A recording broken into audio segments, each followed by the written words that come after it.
This is Tall Tale TV, your podcast for sci-fi and fantasy short stories. Noodlin, written by Richie Billing, narrated by Chris Herron. Dusk brought a storm to mirror Edda's mood. He wiped away the rain arrowing into his eyes, fighting for his footing on the muddy bank leading to Hillkiln. White smoke, fragrant with peat, rose from the chimneys of the squat stone houses ahead, the glow of fires breaking through cracks in curtains to light the trail. Edda hawked and spat. Since before dawn, Edda had sat in his narrowboat, watching, hoping, lamenting. The only cause he had to move was to scoop out the water which seeped through the patched cracks of the hull.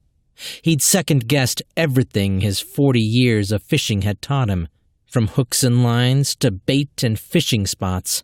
He'd not even had the slightest knock on his line to stoke his dwindling flame of hope. His own house came into view, windows dark, thatched roof decaying, chimney stack lopsided. He walked straight past, thoughts on one thing alone: rum. He heard the creak of the sign of Tymo's Tavern before he saw the decrepit building. He was drawn to the place like a moth to flame. The din of conversation died when he stepped inside, a dozen pairs of eyes casting their gaze upon him. He was used to the stares, and moving into the room, the chatter soon resumed. The stench of stale mead greeted him first. He ducked under the raven-black beams of the ceiling through instinct after countless bumps on the head. With each step, he fought to lift the soles of his boots, the floor seemingly carpeted with sap. It altered some people's walks, particularly after they had a few tankards of ale. In their usual corner beneath the window which appeared to have never been wiped, he found his friends, Reg and Yeme. "Nice of you to join us," Reg said as Edda took off his oiled coat and hung it on a set of antlers upon the wall. "Yeme's been eyeing your rum." "How fared the fishing?" Yeme asked, handing Edda a wooden cup. "Shit." Edda knocked back the dark liquid in one, savoring the burning taste of honey and spices. "Any sign of that monster fish yet?" Reg asked, stirring a chuckle from Yeme. Edda was too sober for jokes. He made for the bar. "You're round, Ed," Yeme said. Edda weaved through rickety chairs and tables. He passed Egg and Tam, the pair frowning at their game of generals. Almost every day for 2 decades they had played each other, and still their competitive edges remained sharp as a whetted blade. Deep in conversation at the bar were the 2 Pats, sat upon stools which groaned with the weight of their paunches. The duo had spent their lives fishing the great river, but now, like most men in Hillkiln, they worked the ferries, shipping soldiers and travelers east across the great river. "'Lo, Ed," they said in chorus, raising their wooden tankers.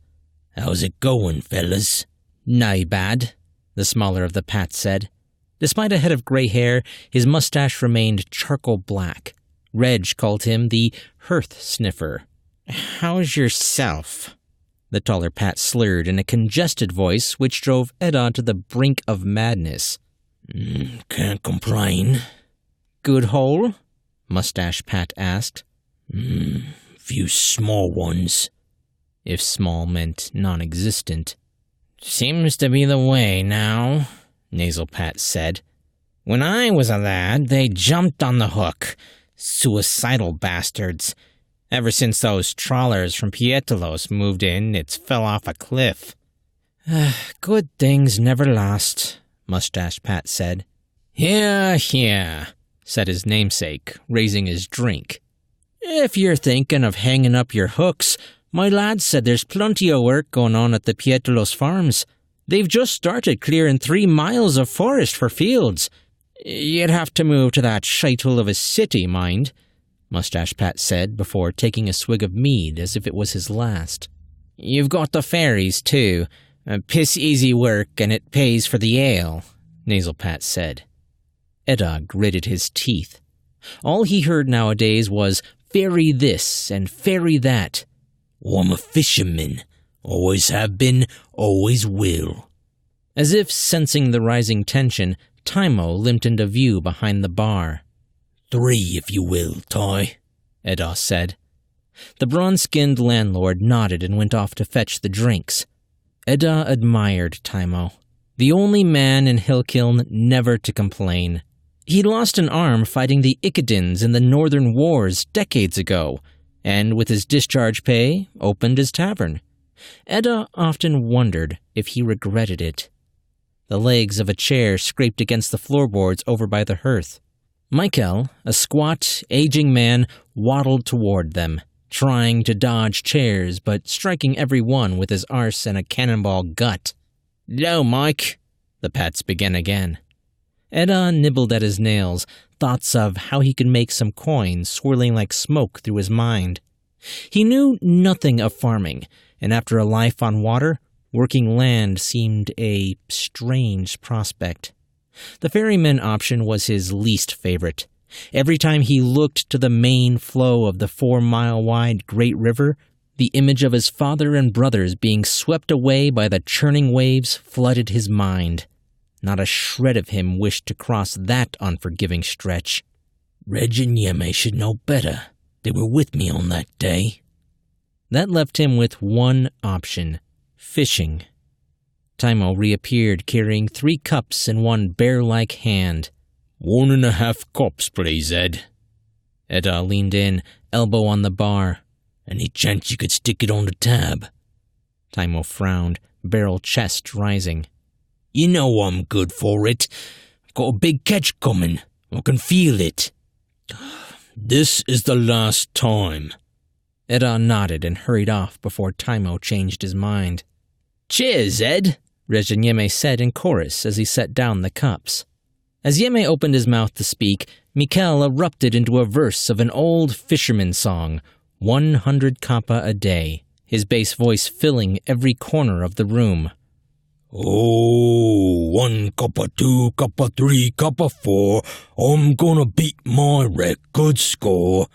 Edda rubbed at his temples. 5 kappa, 6 kappa, 7 kappa, 8. I'm gonna need a bigger plate. The 2 pats joined in along with a few of the others, but after the 3rd rendition, the song lulled, much to Edda's relief. "Do you remember Beretha?" Yeme asked him, licking his upper incisor, which had a habit of protruding over his bottom lip. It made Edda conscious of his own disfigured teeth. He scratched his beard. Hard shells had formed over the bottom row, leaving him with a boar-like underbite. "Didn't she live next to you when you were lads?" "That's the one. She's dead." "Dead?"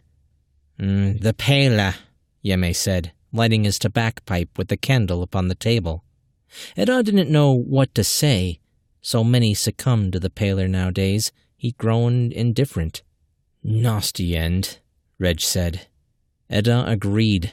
Incessant vomiting and diarrhea, both the color of eggshell, skin turning translucent. "I remember her well. Lovely rosy cheeks and blonde hair. I'll never forget that day she shot you down, Yem." "What happened again, Reg?" Edda asked, forgetting his woes. Yeme's cheeks flushed. Reg strummed his fingers on his chin, feigning forgetfulness.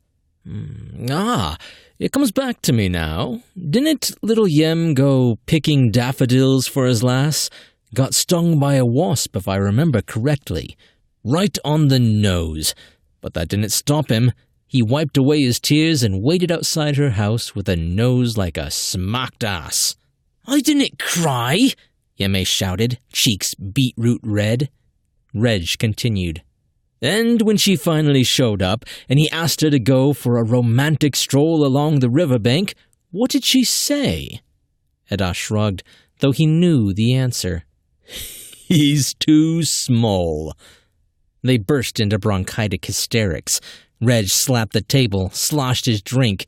Edda's sides burned. Yeme glared at them, jaw clenched. "Pipe down, would ya?" Egg shouted across the room. Always the moaner. Too loud, too bright, too dark, too hot, too cold. "All right, you bald bastard," Reg shouted back. What's that on your face, Ed? Is that a smile? Yemei asked. You're better off with the frown. Edda laughed off the joke, but it brought an end to his mirth and a quiet fell around the table. So, when are you going to join us on the ferries? Reg asked. Each time Edda heard the word ferry, a pain stabbed in his temples, like a hook sinking into it. No point asking him that, Reg, Yemei said. He's still chasing this monster fish he reckons he saw. I did see it, Edda snapped, rousing laughs from his friends.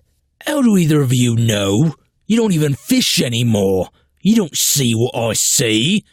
Which is nothing, Reg said. I'll prove it to you. Edda's anger flared like a geyser. Oh yeah? How you going to do that? I'm going to catch it. Piss off, Ed. There's not even a lily pad left in that river, let alone a monster. Edda downed what was left of his rum and stood. Where are you going? Reg asked. To catch this fish. Now? It's pitch dark. And it's pissing down, Yemei added. Edda paid no attention. He donned his coat, strode to the door, and stepped into the night. Edda marched along the muddy road. He hawked and spat again at the sight of the houses and their contented inhabitants. Hilken wouldn't exist without fishing. It had paid for roofs to keep them dry, fires to keep them warm, fed when hungry. How could they turn their backs on the thing which made them? They should have fought back against the bastards from Pietolos. Instead, they accepted it. He would not become one of them, toiling in the mud, laboring in stifling heat, risking his life to shepherd soldiers across the river. He would show them all the foolishness of their ways. Edda turned onto the path leading to the great river. Old friend, old foe. Its swollen waters gushed by in the darkness, eating away at the bank. Over the rush, he heard shouting, and turning around, spotted Reg and Yemei jogging toward him, lanterns swinging, shoulders and necks bunched, a futile attempt at shielding themselves from the wind and rain. Ed, let's go back. We can do this tomorrow, Yemei said between wheezes. Edda paid no attention. You fellas ever been noodlin? What in Tavia is noodlin? Reg asked. Some fisherman you are. Didn't your paws ever show you? He tutted, but such a slight sound was lost amongst the roar of the river. Noodlin's the oldest way to fish. You don't need no bait or tackle, just your arm, a sound grip, and a whole lot of might. This time of year's the best to do it, when they're nestin'. When what's nestin'? Reg asked. Catfish.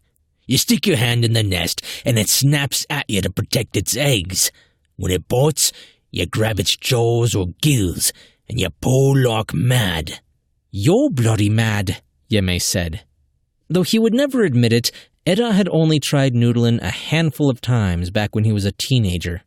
He still remembered the first time, how the catfish had grabbed his wrist, thrashed and pulled. For days after, his arm had hurt too much to move. He didn't feel drunk, but what he intended to do held all the hallmarks of a drunken idea. Where are you taking us? Yemei demanded. Deaf to his protests, Edda led them down a game trail. He hopped over a fallen tree with Reg close behind. Branches snapped, followed by a thud and a squelch. Yemei groaned. Help me up. Reg folded over in laughter. Look at the state of me! Mud covered Yemei's back, hands, elbows, even speckled his balding pate. His lantern had extinguished, too. A smile even managed to break through the darkness of Edda's mood. This is such a stupid idea, Ed. Let's turn back. There's rum waiting for us back at Toimo's. It's Reg's round. No, it ain't, Reg said. We aren't far now, Edda said. You're such a stubborn old bastard, Yemei muttered as he wiped his soiled hands on his jumper. They reached an old willow hanging over the river, its widened roots submerged in the ink-black water. Here it is. Edda began taking off his boots. You joining me? What? In there? "Holy heck," Reg said. "Well, when the fish grabs my hand, I'll need you to stop it from dragging me under." "If a fish grabs your hand," Reg corrected. "But if it looks like I'm struggling—" "We'll jump in and get you. Now get on with it. My balls are turning into hailstones." "And don't be pretending just to get us wet," Yeme said. Reg punched him in the arm. "Why are you giving him ideas like that?" Edda lowered himself into the shoulder-high water, body shuddering with the cold. His toes sank into the silty bed, softer than any woman he had known. He groped the bank, seeking the nest his father had shown him, if it still existed. "What you looking for?" Reg asked. "A hole." "What about behind those reeds?" Edda shuffled over to where Reg pointed. Sure enough, there it was. "This is bigger than I remember," he thought, feeling the edges a few feet beneath the surface. In what felt like a futile effort to bar the hole, he placed his legs before it. Eels flopped about in his stomach, threatening to escape from both ends. Turning back wasn't an option. If he did, he might as well burn his tackle and drop a boulder through the hull of his boat. "See you soon, fellas." Edda took a deep breath and dove. Water rushed into his ears and deadened his hearing. What little light there was faded as he knelt before the abyss-like hole. He counted himself down, pausing at the last, and thrust his arm inside as far as it would reach, hand in a fist. He waited. Further he strained, chest burning, still as a pond on a summer's day. Edda returned to the surface, gulped in air. "Come on." Reg and Yeme said something, but he returned to the dark, fluid world before they could get out more than a handful of words. This time, he stuck both head and shoulders into the hole, stretched his arm even further. His heart throbbed in his ears, skipped a beat, a ripple, or his imagination. He moved his hand around, enticing, provoking. In response came a surge. It didn't just take his hand, it swallowed his arm. Jaws clamped down beneath his shoulder, and a head like a rock crashed into his own, pushed him back into the river. Lights flashed before his eyes. Nausea hit his stomach. Darkness consumed him until pain exploded in his arm. The catfish shook from left to right with a tightening grip. Edda broke the surface, spat water, cried out, breathed deep. Barbels stabbed his cheeks. Enraged grunts sounded in his ears. It hauled him back down, provoking another wave of intense pain. His arm was almost certainly broken. He could barely feel his fingers. He couldn't let the beast take him without a fight. Hand numbing inside its mouth, he tried to grab onto its gills, to gain some control. His fingers caught onto its bony gill rakers, and the catfish grew more frantic. It began to rotate its body, a death roll. Pain like no other pushed Edda to the edge of consciousness. The coldness of the water kept him awake. Water poured into his mouth, up his nose, and he began to sink, the fish pulling him down. "What a fool I am." Something grabbed his other arm, a firm, familiar touch. Hands. Edda hung in the water, pulled in two directions. Pain consumed his body, but he was spent. He needed to rid himself of it, to give up and let go. And as easy as releasing a breath, he did. Edda plummeted into darkness deeper than a starless sky. It shifted about him like a slow current. He could hear no sound save his own breath and the slowing beat of his heart, could feel neither warmth nor cold. He spotted a minuscule light flickering amid the gloom, growing brighter. It was approaching him, and as it did, it began to flash like lightning. Each one burned an image in his vision. Empty nets laid out in his boat, scores of trawlers with their giant nets trailing behind, the faces of those he tried to forget, his mother, father, brothers, wife, daughters. The light flashed once more. The visions disappeared, and he found himself standing on the bank of the great river, water unusually still. Perfect fishing conditions. A brilliant sun rose over the mountains of the opposite bank, sent a streak of orange light across the surface, a light that intensified until it erupted in a blinding, silent explosion. Muffled sounds came to his ears, voices, and the flow of the great river, too, though it sounded different, gentle as a stream. He forced open his eyes, lids like weights, and saw the moons hanging above him. Around them the stars burned like a legion of fireflies. It seemed such a long time ago when he last looked at them. "Ed!" his friends shouted. "Did I get the bastard?"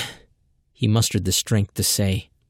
To his side, he heard a guttural growl and something slapping mud. It seemed like hours before Reg replied, "You got him, Ed."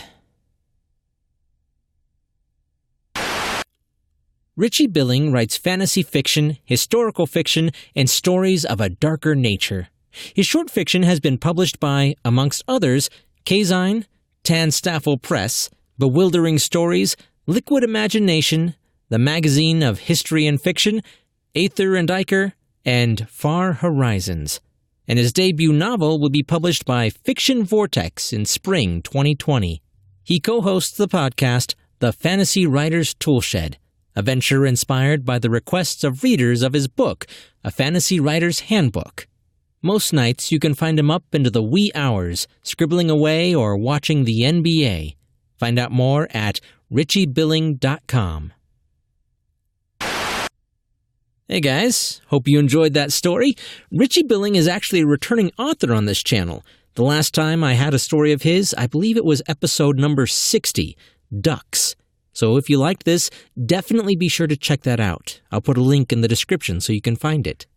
And before you go, be sure to subscribe. I'm Chris Herron, and that's it for today's Tall Tale TV.